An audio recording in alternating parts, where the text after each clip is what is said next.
Okay, good afternoon, everyone. We are operating with minimum production values as usual. We have a quiz tomorrow.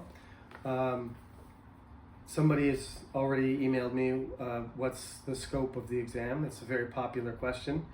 The exam covers chapter 4, where the only remaining part that we have to cover from the textbook is the part about slavery. So what I'm going to start out with is, this is not going to be a long lecture. These are just going to emphasize a few of the points that belong in the textbook that sort of connect, Columbus and the development of the colonies to the Revolutionary War, which the colonists fight against the British Empire. We've talked about this in class, and I've already talked about the sort of fundamental values and American ideals that are consistent throughout the 300 or 400 years of American culture, because American culture does start before it actually becomes a country. So let's just rewind. This is entitled The 13 Colonies. I could have called it a lot of different things, but I chose to talk about the 13 colonies because these are kind of fundamental things that you need to know. First of all, I mentioned last class this idea of benign neglect.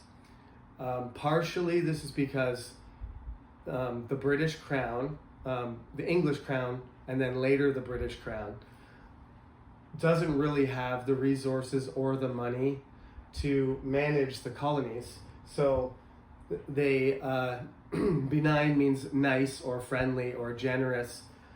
They ignore them, and this is a fancy term for we're nicely allowing you to govern yourselves and to live your own lifestyle and manage your own territory. Nonetheless, the government of England and later the British government, the king and the parliament, they do want to have control. They do want them to follow the rules. There are some taxes and there are tariffs. There are trade restrictions that they have to follow. But as I said before, they're really not serious compared to anywhere else in Europe. Probably that anywhere else in the world, you would have to pay more taxes to whatever local or imperial power was in control in your area. So as they develop, they start to they intrinsically are British. These are British people. George Washington and Benjamin Franklin and Thomas Jefferson, all of the people who create America, they are British citizens. They're just living in the colonies. And since they're living in the colonies, that makes them lesser British citizens. And this is something that none of them really like or accept. Nonetheless, they do have a lot of freedom, which is the first American ideal that I pointed out to you. Each of the 13 colonies has a lot of religious freedom, different religious beliefs, as long as it's not complete religious freedom, but it's more religious freedom than you would normally get. So you got Catholic people in Maryland, and you've got Quakers in Pennsylvania, and you've got all kinds of different religions, including Jewish people in New York. In Boston, you have Puritans. In the more traditional Virginia and the Carolinas, you have the Anglican Church. You've got all these different Protestant churches and Catholic churches and even Jewish synagogues coexisting or having their own sort of space without a lot of conflict. So religious freedom is part of a fundamental part of the culture of America that develops right from the beginning. One of the things that I didn't mention, which should be in the book, is that there's a lot of land. There's conflict with the native people, but we're going to talk about that in the next quiz. In the next chapter, we'll talk about a lot more about the natives. But since the disease and the influx of so many European settlers during the right after the population collapses, and also due to the fact that the native tribes are fighting each other, they're not unified. Perhaps if they had sort of made an alliance, that they might have been able to be more effective fighting against the English or the Dutch or the Spanish, but they're fighting each other. They have, traditional tribes that they are at war against, and they're divided in the same way that the tribes of England were divided when the Romans came. They picked them off one by one. The same thing happens with the Americans. They never have to fight all of the tribes at once and in the same place until it's too late. Hundreds of years later, they'll have a big battle against the Sioux, and the Indians will win that battle, but that's really the only significant, conflict where there's a large amount of native people that gather together in force to fight against the Americans. So they take over all this land, and there's not enough people. Initially, there's not really slavery. They bring poor people, they bring criminals, they bring unemployed people, they bring people who are prospectors, they bring whoever, adventurers, explorers.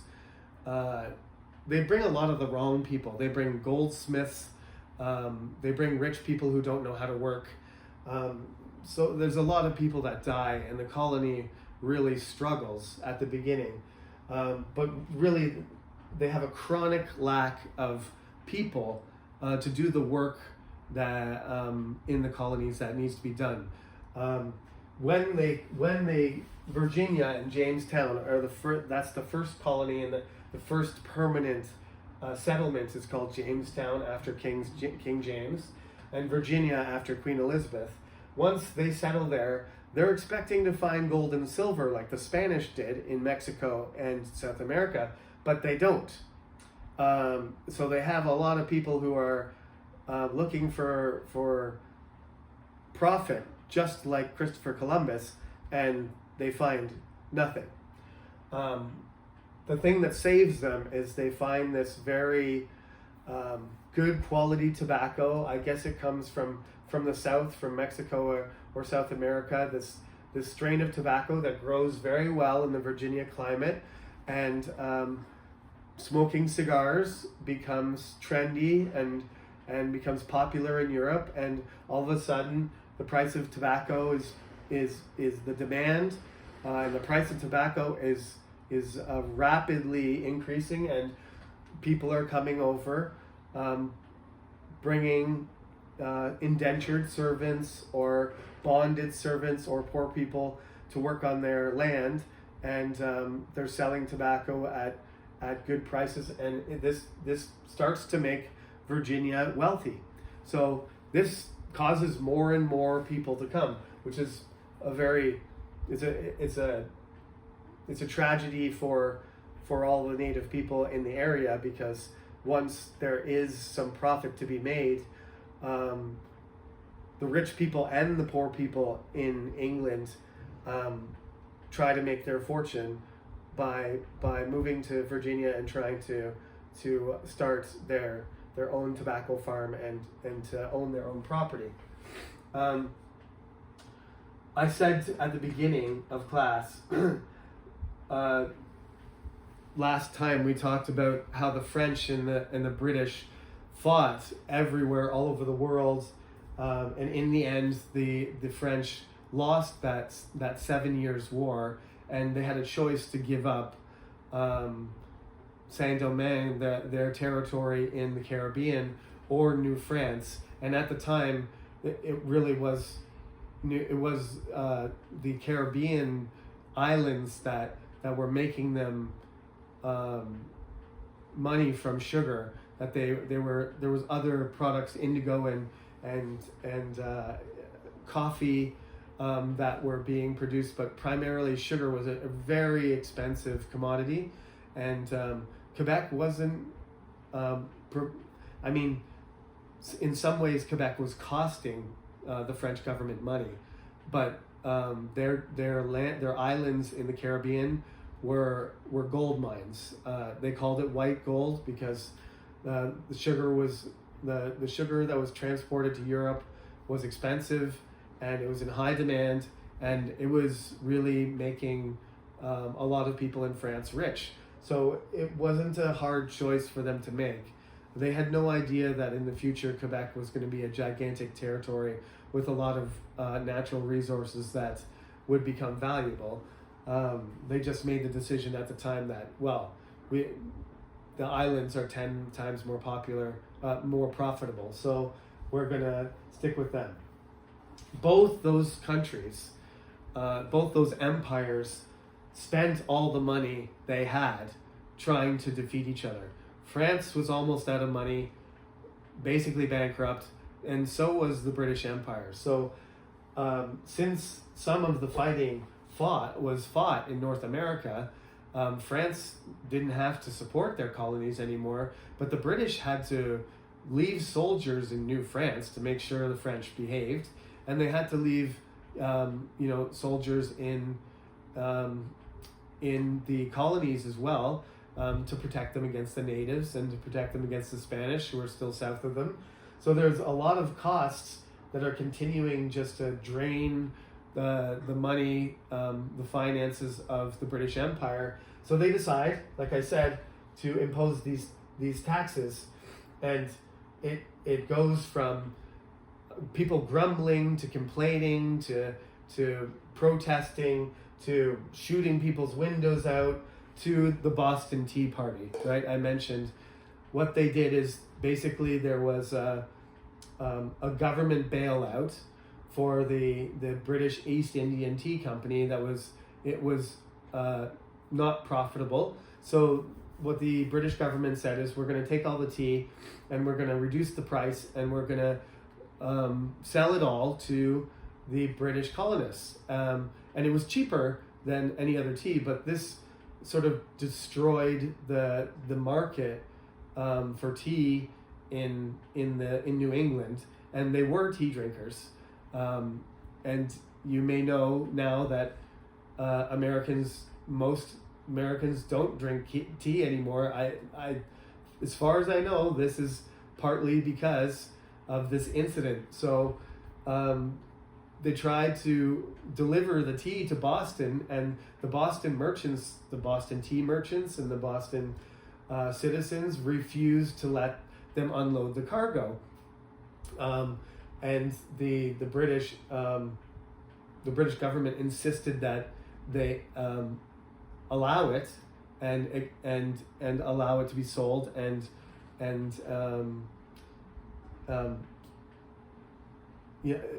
traded in Boston. So as a result, these ships were sitting in the harbor, in the Boston harbor, full of tea, and at night, a bunch of Sons of Liberty, dressed up as native people, got onto the ships and threw millions of dollars of tea into the harbor and ruined it. As a result of that, the British insisted that they be repaid. And when Boston said no, they sent the British Army. And that kicked off everything I talked about in class on Friday, where George Washington was named the general of the Continental Army, and they fought each other until the British ran out of money and morale and decided to sue for peace and give the colonies their independence. So something you have to remember, very different colonies.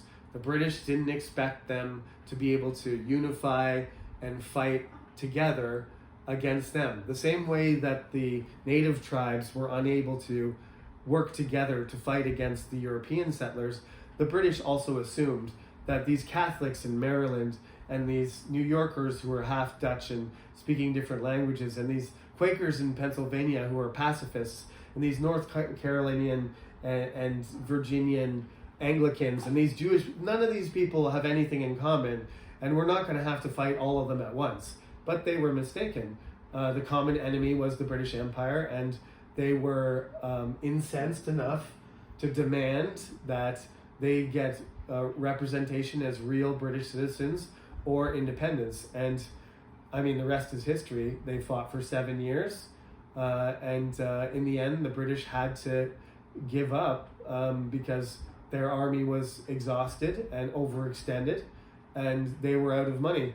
And the French were also interfering. The French were doing all they could with their resources and their money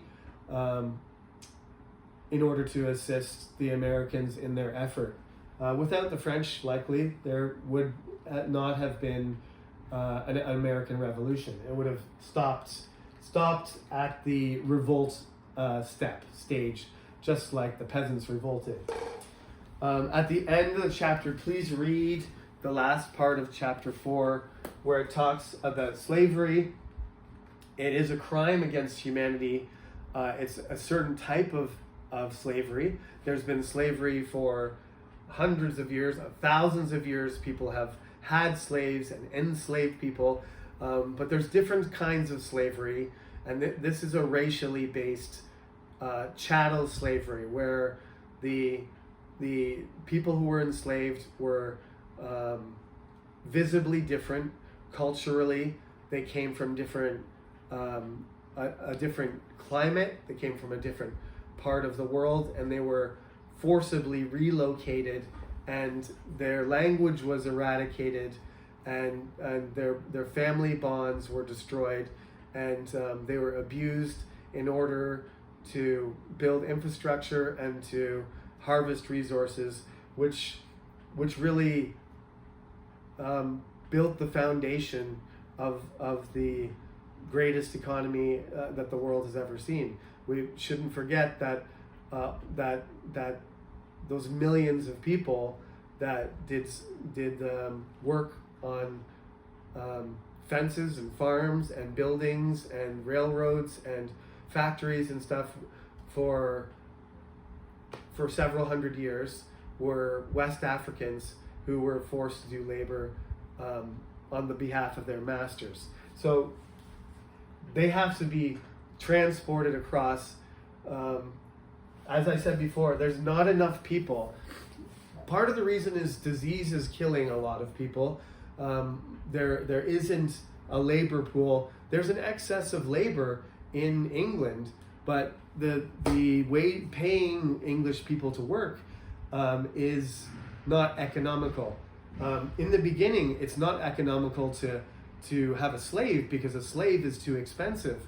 But once the population grows enough, and there starts to be a sort of triangle trade where ships come down to West Africa, trade weapons and tools and goods to often tribes who have captured other Africans, bring them across, sell them, pick up cotton and tobacco and other resources, and bring it to England to be turned into manufactured products, turned into cloth and turned into cigars and the sugar turned into rum. This starts to create like a very, very profitable cycle. And one of the most profitable parts of it is the sale of human beings when they transport them across. So this is why I say this is one of the greatest. The numbers are not clear, but over 10 million were people, mostly from West Africa, were displaced. Most of them ended up in South America, the majority in Brazil, but there were millions that ended up in America and the Caribbeans. And the consequences of importing them and enslaving them for generations, that the consequences of that population shift and the demographics that are present in America now, in American culture, are still, the effects have not been, you can still see the negative effects. They have not overcome that disadvantage of being taken away from their homeland and stripped of all of their rights, and their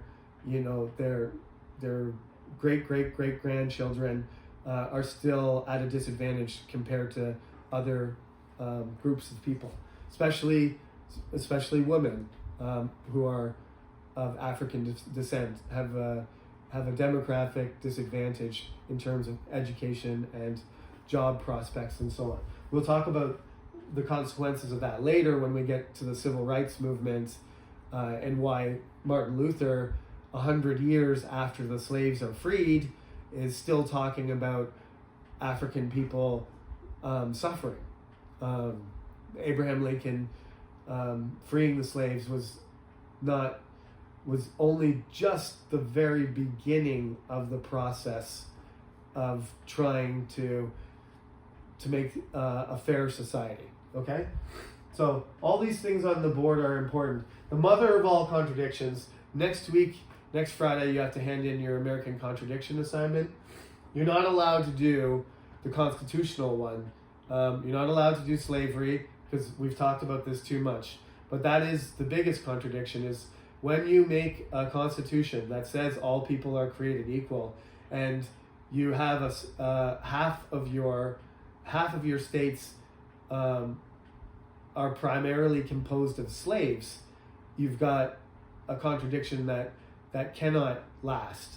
People looked at the Constitution right away after it was printed and distributed and signed, and America became a country, and George Washington became the president, and they looked at that and said, eventually this is going to divide America in half. Eventually this is going to have to be resolved. And they were absolutely right, because in the next couple weeks we're going to talk about the Civil War before we move into the 20th century. So these are the important additional points you need to be aware of for the quiz. And I'll see you tomorrow at 11 as usual. And good luck to all of you. Have a good evening.